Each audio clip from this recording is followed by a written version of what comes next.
Dalam catatan sejarah, bangsa yang paling lama menjajah Indonesia adalah bangsa Belanda. Mereka menduduki bumi Nusantara ini selama hampir 350 tahun.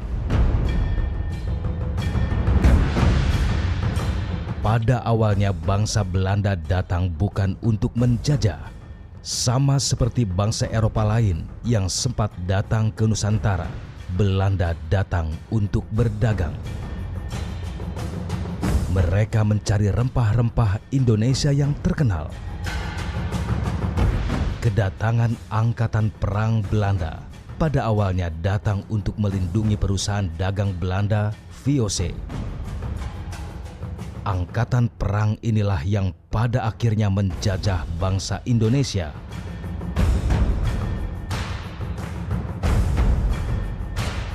Maka berubahlah status Belanda dari berdagang menjadi penjajah.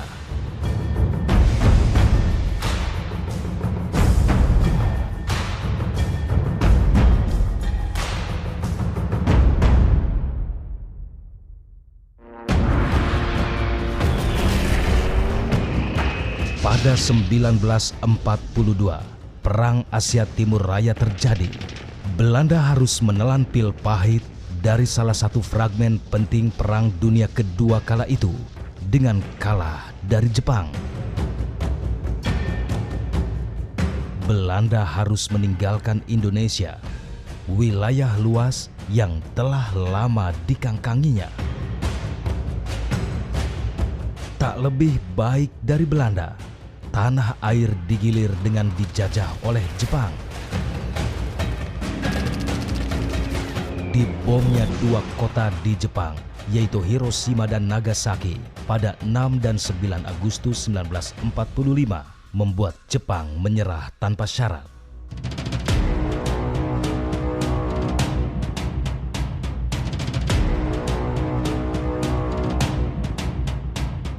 (17 Agustus 1945), Soekarno-Hatta pun memproklamirkan kemerdekaan Indonesia. Proklamasi kami, bangsa Indonesia, dengan ini menyatakan kemerdekaan Indonesia. Sebagai pihak yang kalah perang, maka Jepang harus menarik semua pasukan di wilayah kekuasaannya di Asia, termasuk Indonesia yang diatur oleh SEAC atau Southeast Asia Command. Sedangkan untuk pelucutan senjata, tentara Jepang di Indonesia dilakukan oleh AFNI atau Allied Force Netherlands East Indies. Ternyata pasukan AFNI Inggris yang akan melucuti senjata Jepang di Indonesia diboncengi tentara Belanda yang kali ini beralih rupa dengan nama NICA atau Netherlands Indies Civil Administration.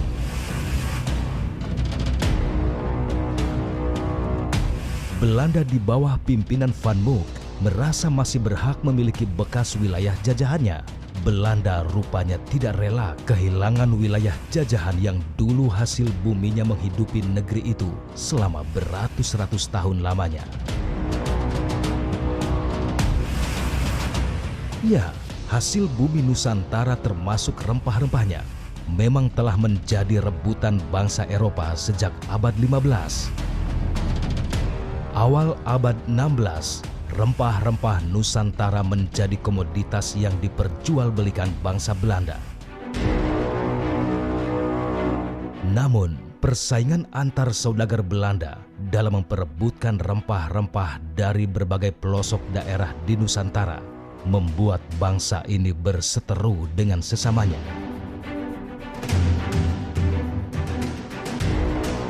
Melihat perseteruan yang tak kondusif ini, akhirnya Belanda mendirikan VOC atau Persekutuan Dagang Asal Belanda.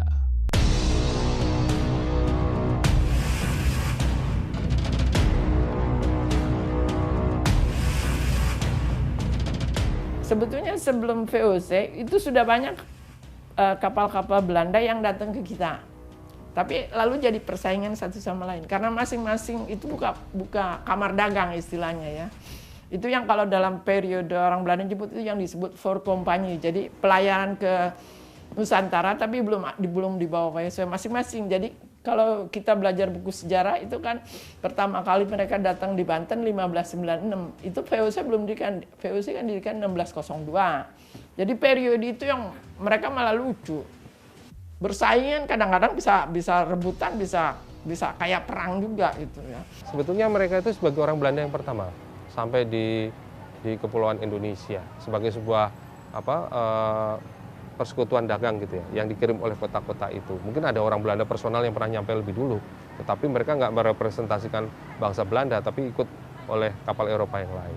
Nah, setelah mereka sampai di Nusantara, terutama di Banten ketika itu, dan kemudian sempat menyusuri pantai utara Jawa sampai ke Kepulauan Maluku, daerah produksi rempah-rempah, dan kembali ke Belanda, menikmati keuntungan yang sangat besar. Ini terjadi di sekitar tahun 1596. Ya, 1596 itu armada dagang Belanda yang pertama sampai di Banten. Itu ternyata ketika kembali ke Eropa, keuntungan yang didapat itu berlipat-lipat. Dan itu kemudian mendorong kota-kota dagang lain dan maskapai-maskapai dagang lain untuk mengirimkan ekspedisi yang sama. Akhirnya terjadilah semacam kompetisi ya, dalam mendapatkan rempah-rempah di Indonesia dari maskapai-maskapai dagang yang ada di Belanda. Nah, jadi ketika akhirnya di Belanda dia bilang, udah kita daripada bersaing malah nggak untung, merugikan, lebih baik kita berkumpul. Makanya dibikin persekutuan. VOC itu persekutuan dagang. Kalau orang Betawi nyebutnya company, lalu company itu kan dari kompani. Company itu artinya dua, persekutuan dagang, tapi juga semacam kelompok dalam tentara itu. Company kalau orang Betawi itu zaman company.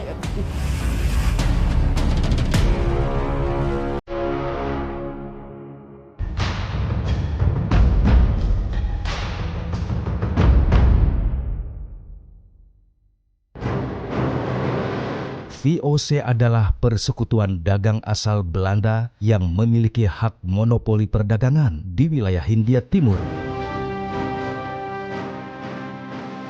VOC berdiri pada tanggal 20 Maret 1602 dengan kantor pusatnya yang berada di Amsterdam, Belanda. Iya, VOC itu adalah sebuah perusahaan multinasional.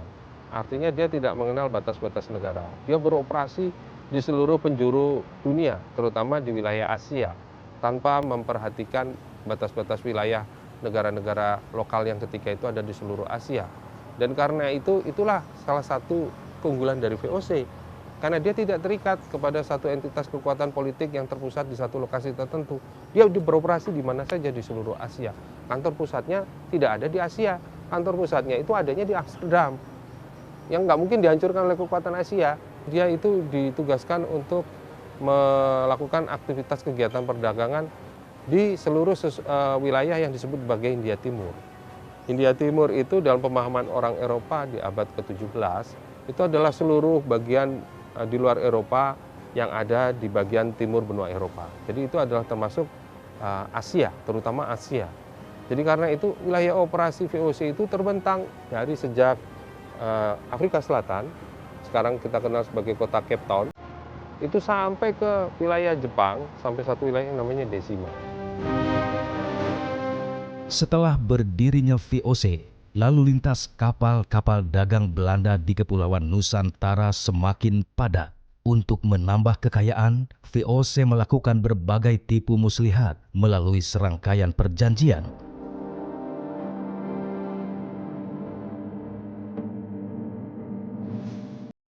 Orang Belanda itu udah bangsa Eropa yang kesekian yang datang gitu ya.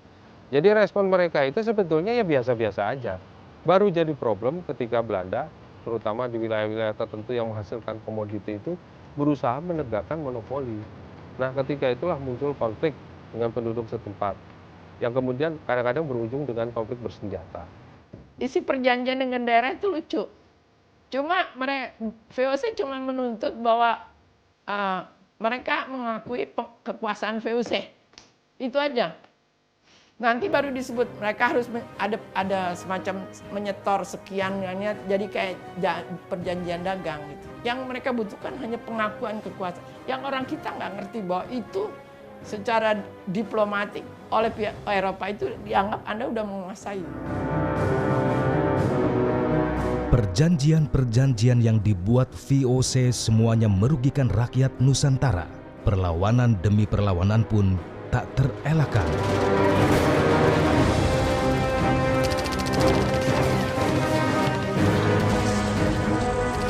Kalau masalah perlawanan, ada banyak perlawanan ya. Di abad 17 itu ada Sultan Agung yang sempat 2 kali menyerang Batavia tahun 1628 dan 1629. Kemudian ada juga perlawanan dari Sultan Hasanuddin di Makassar tahun 1666 yang kemudian juga berakhir dengan perjanjian Bongaya, di mana kemudian VOC berhasil menundukkan Makassar. Dan ada banyak lagi perlawanan ya sepanjang abad ke-17, tapi memang yang terbesar kemungkinan adalah dua itu ya, yaitu apa yang dilakukan oleh Sultan Agung dari Mataram itu dan juga oleh Sultan Hasanuddin. Setelah itu banyak perlawanan, tapi saya kira tidak ada yang mengancam secara serius ya keberadaan VOC di Indonesia. Menikmati kekayaan alam Indonesia selama ratusan tahun telah membuai bangsa Belanda. Hal ini yang membuat pemerintahan Hindia Belanda terus mengirimkan tentaranya agar dapat menguasai kekayaan tanpa gangguan dari bangsa lain. Bertahun-tahun, Belanda dan pasukannya bercokol di Nusantara, hingga akhirnya datang bala tentara Dai Nippon yang membawa propaganda sebagai saudara tua yang akan membebaskan Indonesia dari tirani Belanda. Pada 1942, Perang Asia Timur Raya terjadi. Belanda harus menelan pil pahit dari salah satu fragmen penting Perang Dunia Kedua kala itu dengan kalah dari Jepang. Perlawanan pejuang di Indonesia dan kekalahan Jepang di Pasifik membuat Jepang akhirnya menyerah. Indonesia pun merdeka. Menyerahnya Jepang dilihat Belanda sebagai suatu peluang untuk menguasai Indonesia kembali. Sehingga pada masa-masa awal kemerdekaan, tentara Republik Indonesia harus melawan kekuatan Belanda dan sekutu bertubi-tubi. Beberapa pertempuran besar pun terjadi di bumi Nusantara, seperti pertempuran Surabaya, Perang Bojong Kokosan Sukabumi, Bandung Lautan Api, Palagan Ambarawa, dan beberapa palagan besar lainnya.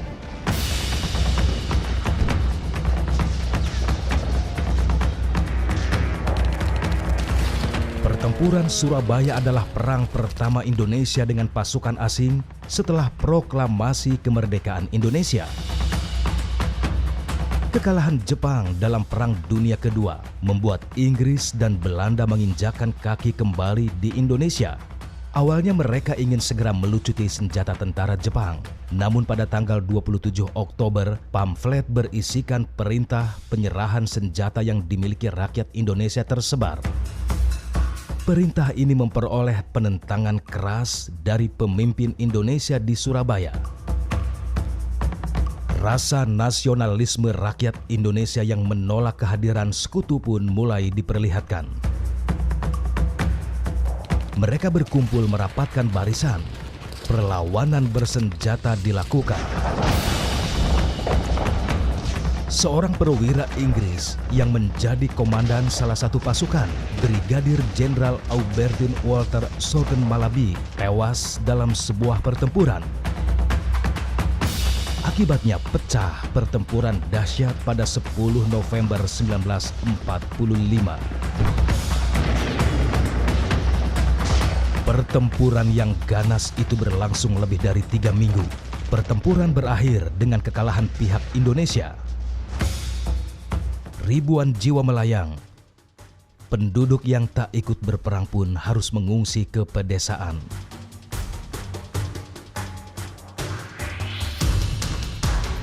Pertempuran Surabaya dimanfaatkan untuk memenuhi perjanjian bilateral Inggris dengan Belanda serta menjalankan keputusan Konferensi Yalta, yakni mengembalikan situasi pada status quo seperti sebelum invasi Jepang. Akan tetapi, Pertempuran Surabaya telah membuktikan bahwa rakyat Indonesia rela berkorban demi mempertahankan kemerdekaan, menolak datangnya kembali penjajahan.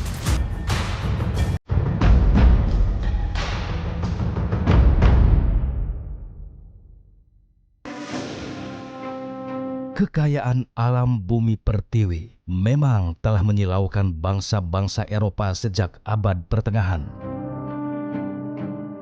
Mereka datang silih berganti, berdalih perdagangan rempah-rempah pada awalnya. Namun keserakahan telah mengubah perdagangan menjadi penjajahan. Penjajahan yang menyebabkan terjadinya perang dan jutaan nyawa melayang. Penjajah asing yang pertama masuk melalui jalur laut ke Indonesia adalah Portugal pada tahun 1509. Lalu diikuti negara-negara lainnya seperti Spanyol, Prancis, Inggris, dan Belanda. Pada tahun 1602, Belanda membentuk VOC untuk melindungi kekuatan dagangnya. Tahun 1669, VOC mengalami puncak kejayaannya. VOC menjadi perusahaan dagang terkaya di dunia. Namun pada akhir tahun 1799, VOC resmi dibubarkan karena mengalami kebangkrutan. VOC terjebak dalam konflik-konflik yang ada di Indonesia. Jadi akhirnya mereka terdorong untuk melakukan perluasan kekuasaan teritorial. Karena kepentingan utama mereka sebetulnya mencari untung, bukan memperluas wilayah. Wilayah luas nggak ada artinya buat VOC, nggak ada keuntungan ekonomi yang didapat. Karena wilayah yang luas itu artinya juga harus mengembangkan pemerintahan dan birokrasi. Birokrasi itu artinya menggaji pegawai. Menggaji pegawai artinya pengeluaran. Bagi sebuah perusahaan itu nggak ada keuntungan apa-apa wilayah yang luas. Yang mereka lebih pentingkan adalah mendapatkan keuntungan dari perdagangan di Asia yang kemudian bisa dibawa ke Eropa dan hasil keuntungan itu dibagi kepada para pemilik saham VOC. Itu yang paling utama. Jadi kadang-kadang mereka terseret ke dalam konflik-konflik dan kemudian harus berkuasa di satu wilayah. Dan wilayah mereka di Indonesia semakin lama semakin meluas. Itu karena terseret dalam konflik-konflik di antara kekuasaan-kekuasaan lokal yang pada abad ke-18 menjadi beban bagi VOC. Karena jaringan kegiatan perdagangan mereka sudah sedemikian meluas, sementara pengawasan tidak terlalu ketat dilakukan, karena wilayah operasional yang besar sekali, banyak pejabat-pejabat VOC bekerja di wilayah-wilayah yang jauh dari Batavia, itu kemudian mengembangkan private trade, ya, perdagangan pribadi. Yang tadinya itu mungkin dikerjakan untuk mendapatkan keuntungan bagi VOC, sekarang itu lebih banyak dilakukan untuk keuntungan pribadi. Jadi mereka kemudian semakin kaya, sementara perusahaan VOC semakin lama pendapatannya semakin menurun. Iya, itulah yang disebut dengan korupsi kalau bahasa sekarang. Sebetulnya 1795 dia udah bangkrut. Banyak utang, korupsi. Karena pejabatnya dagang sendiri. Punya kapal, dagang, ambil gitu. Nggak disetor. Bangkrutnya begitu. Sebetulnya ya korupsi. Kalau orang, kita kan nyebut VOC itu Verhan under korupsi. Jadi tenggelam di bawah korupsi. Setelah VOC bangkrut, aset-aset VOC diserahkan kepada pemerintah Hindia Belanda. Bangkrutnya VOC pun tak mengurangi eksploitasi di Nusantara. Bahkan kolonialisasi pelan-pelan menjadi makin kuat. VOC itu kan kamar dagang yang hanya diberi hak untuk mengatur. Jadi perusahaan dagang yang punya tugas kan seperti sebuah pemerintahan kan, karena oktroynya begitu. Nah, kita itu sebenarnya kolonialisme sebagai satu koloni itu dimulai 1800 itu, sesudah VOC bubar. Sesudah VOC bubar, pemerintah Hindia Belanda menerapkan aturan tanam paksa atau kultur stelsel di Indonesia. Tanam paksa mewajibkan seluruh wilayah pertanian wajib ditanami tanaman komoditi ekspor dan hasilnya diserahkan kepada pemerintahan Belanda. Wilayah yang digunakan untuk tanam paksa pun tetap dikenakan pajak. Sementara warga yang tidak memiliki lahan pertanian wajib bekerja selama setahun penuh di lahan pertanian. Tanam paksa adalah era paling eksploitatif dalam praktik ekonomi Hindia Belanda. Sistem tanam paksa ini jauh lebih keras dan kejam dibanding sistem monopoli VOC. Karena ada sasaran pemasukan penerimaan negara yang sangat dibutuhkan pemerintah. Petani yang pada zaman VOC wajib menjual komoditi tertentu pada VOC, kini harus menanam tanaman tertentu dan sekaligus menjualnya dengan harga yang ditetapkan kepada pemerintah. Aset tanam paksa inilah yang memberikan sumbangan besar bagi modal pada zaman keemasan kolonialis liberal Hindia Belanda pada tahun 1835 hingga 1940. Kekayaan alam Indonesia memang tak pernah lepas dari bidikan bangsa asing. Bahkan hingga saat ini,